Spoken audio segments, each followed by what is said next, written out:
राज education YouTube channel में आपका स्वागत है। फिटर जोड़ारी की कुशलता इस वीडियो में हम आज देखेंगे। आपको विनंती है कि ये वीडियो एंड तक देखिए और इस वीडियो को लाइक और शेयर कीजिए। इंजीनियरिंग क्षेत्र में या किसी भी एक देश में एक देश की जनता की कार्यकुशलता ही उसकी संपत्ति है और उच्च कोटि की कार्यकुशलता ही इसका परिणाम है। The wealth of the nation is in the skill of its people and the skill output is quality.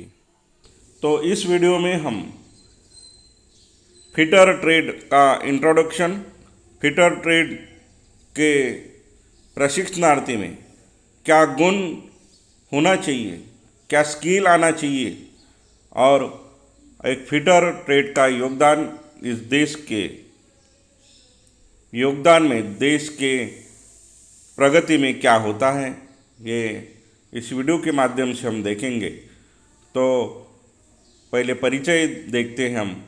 तो इंजीनियरिंग वर्कशॉप में फिटर एक कुशल कारीगर होता है जो मशीनों के पुर्जे जोड़ने में इस तरह सक्षम होता है कि कार्य व्यवस्था सुचारू रूप से चलती है, या दूसरे शब्दों में फिटर मशीनों के पुर्जों को सुचारू रूप से चलाने में और उनके रखरखाव में पूरा योगदान देता है।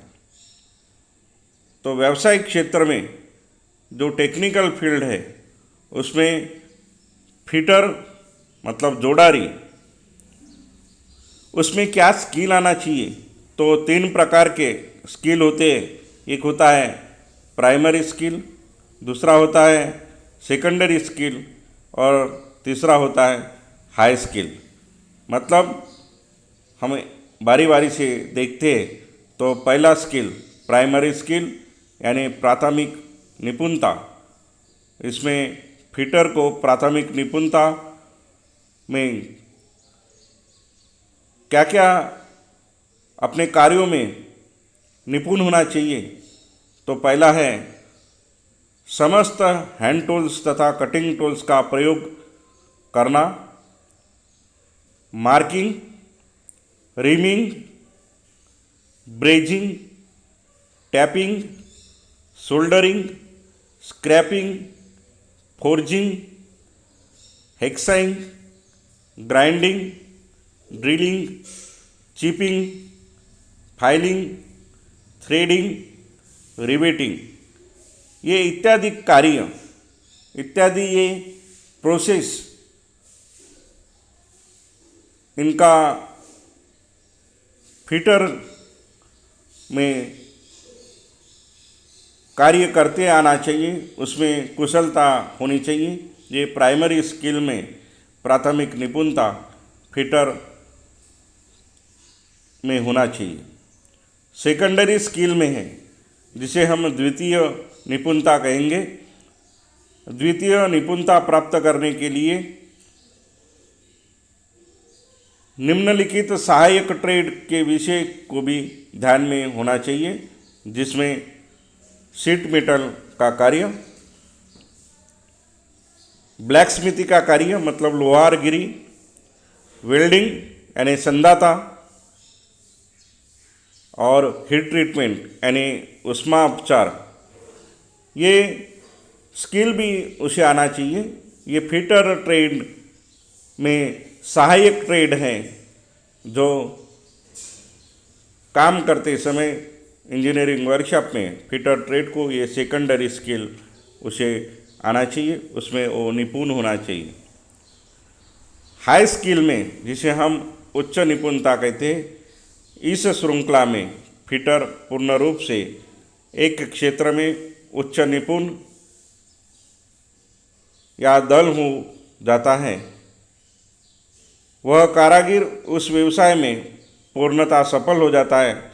जैसे कि कोई फिटर अगर किसी क्षेत्र में 5 से 10 साल का अनुभव प्राप्त कर लेता है तो वह उस क्षेत्र में पूर्णता रूप से निपुण हो जाता है, उसमें सभी स्किल आ जाते हैं।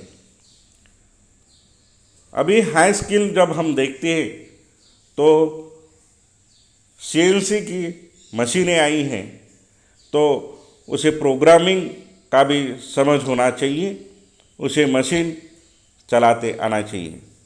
ये सभी प्राइमरी स्किल में जो जितनी भी मशीनें हैं, ये सभी मशीनें अभी ऑटोमेशन और CNC मतलब कंप्यूटराइज न्यूमेरिकल कंट्रोल के हिसाब से चलने वाली मशीनें हैं।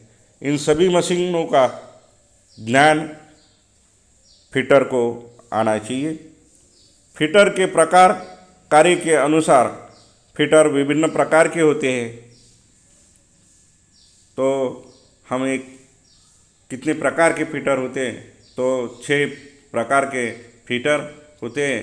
इसमें पहला होता है general fitter, pipe fitter, fabrication fitter, maintenance fitter, assembly fitter, die fitter. तो बारी बारी से हम देखते हैं। तो पहला है बेंच फिटर। बेंच फिटर अर्थात बेंच पर कार्य करना व फिटिंग करना। बेंच फिटर को हाथ से कार्य करना पड़ता है और हैंड टूल्स का अत्यधिक प्रयोग करना पड़ता है। बेंच फिटर को अधिकतर कार्य फाइल यानी रेती से करना पड़ता है। इसके अतिरिक्त सूक्ष्ममापी यंत्रों का ज्ञान अनिवार्य होता है, जैसे माइक्रोमीटर, स्क्रू गेज हो गया, वर्नियर कैलिपर हो गया, डिफरेंट टाइप के गेजेस हो गए, इसका ज्ञान उसे होना चाहिए। दूसरा है पाइप फिटर। पाइप फिटर को प्लम्बर भी कहा जाता है। तो पाइप फिटर घरों में पानी की पाइपलाइन, गैस पाइपलाइन को जोड़ने का कार्य और अन्य पाइपलाइन का कार्य, उसकी मरम्मत करना आदि कार्य पाइप फिटर की कुशलता है। तीसरा है फैब्रिकेशन फिटर। तो फैब्रिकेशन फिटर मतलब धातु की चादरों को रिवेटिंग जोड़ों के अनुसार कई चीज़ों का निर्माण करना फैब्रिकेशन कहलाता है, और जो इनका निर्माण करता है उसे फैब्रिकेशन फिटर कहा जाता है। इस प्रकार के फिटर शीट मेटल द्वारा ट्रंक, बर्तन, बाल्टी और अन्य जरूरी सामान रखने के बॉक्स का निर्माण करता है। तो फैब्रिकेशन फिटर का भी योगदान बहुत ज़्यादा है। मेंटेनेंस फिटर किसी बंद पड़ी मशीन और अन्य कार्य जो किसी मरम्मत की वजह से रुका हो और उसे दोबारा चालू करना मेंटेनेंस कहलाता है, और उस कार्य को करने वाले को या उसकी मरम्मत करने वाले को मेंटेनेंस फिटर कहा जाता है। तो मेंटेनेंस फिटर का भी योगदान सुचारू रूप से मशीन का कार्य चलाने के लिए महत्वपूर्ण होता है। बाद में है असेंबली फिटर। किसी भी मशीन को अलग अलग पुर्जों को जोड़ना असेंबली फिटर ये कार्य करता है। जब भी कोई कंपनी में कोई नई मशीन आती है तो उस मशीन को अलग अलग पार्ट से एक सुचारू रूप से मशीन चलाना, कंप्लीट मशीन चलाना, तो असेंबली करना पड़ता है। तो उसका काम होता है असेंबली फिटर का। बाद में है डाई फिटर।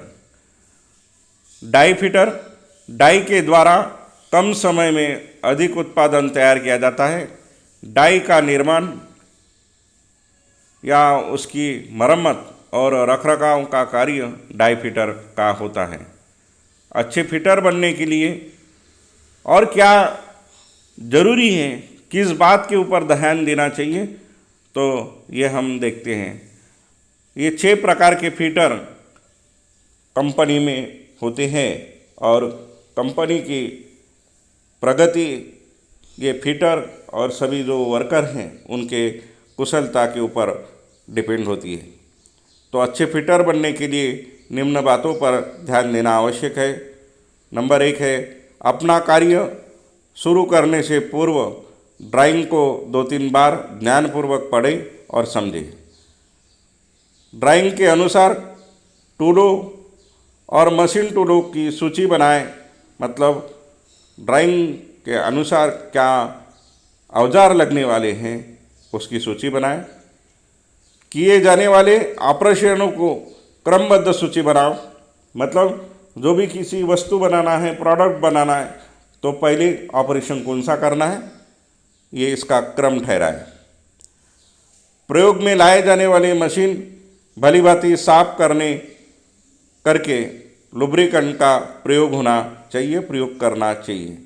जैसे ड्रिलिंग ऑपरेशन हो गया, टर्निंग हो गया, तो उस समय मशीन में जो प्रयोग में आने वाले टूल है, औजार है, ऑपरेशन करते समय लुब्रिकेंट का प्रयोग करना चाहिए। व्यक्तिगत स्वच्छता का भी ध्यान रखना चाहिए। जिस मशीन के बारे में ज्ञान न हो उस पर कार्य ना करें, पहले उसका ट्रेनिंग लें।